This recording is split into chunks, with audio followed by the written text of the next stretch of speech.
It's something that we really need to continue being able to provide to the Dubuque County residents that reside here.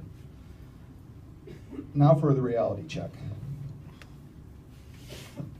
Dave gave seemed to be a fairly rosy picture, that it's just up to opinion whether or not the subsidy to Sunnycrest should continue or not. I feel that that is very misleading. Our budget numbers lead me to believe something terribly more different than what that is.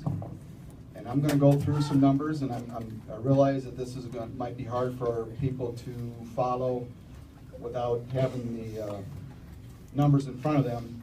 But I feel that it's very important that we get this out, because I think that once people understand the real numbers that we are working with, these aren't Daryl Klein's numbers, they're not Dave Baker's numbers, they're not Jay Wickham's numbers. These are the Dubuque County budget numbers.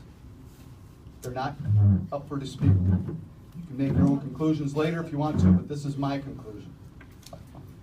In fiscal year, we're going off the general basic fund. That is a fund that most of the discretionary funding for things like Sunnycrest, Sheriff's Department, most things other than the roads and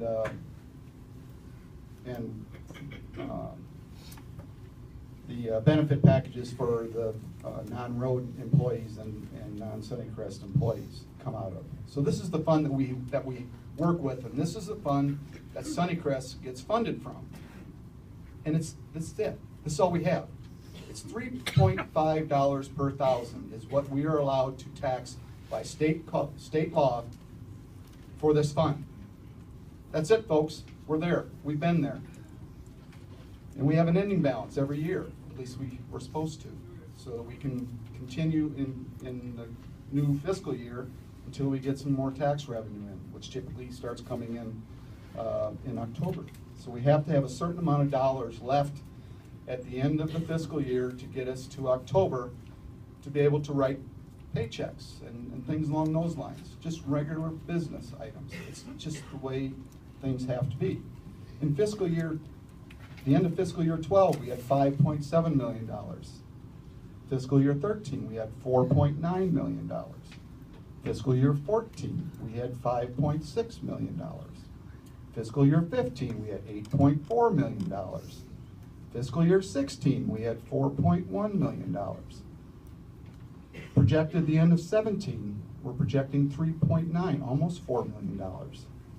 Projection of fiscal year 18, $1.5 million. That's almost $2.5 million less than what we are projecting for fiscal year 17.